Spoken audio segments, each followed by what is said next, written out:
Hi guys, for today's video, magbabala tayo ng pomelo or kabugaw sa Ilonggo.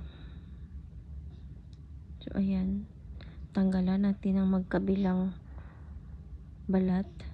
Pagkatapos, tanggalin natin yung parang cotton. Ayan, parang buko lang yung pagbalat. Ganyan.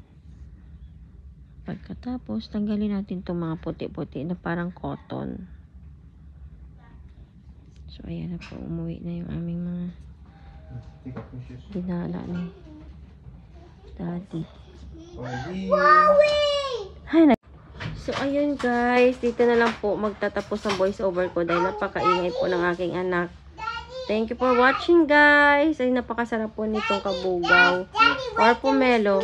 Yung pomelo sa amin, kulay pink. At mas tamis din siya na masarap. Ito naman white siya. Pero matamis din ito guys. Thank you for watching na guys. Kasi medyo maingay na guys.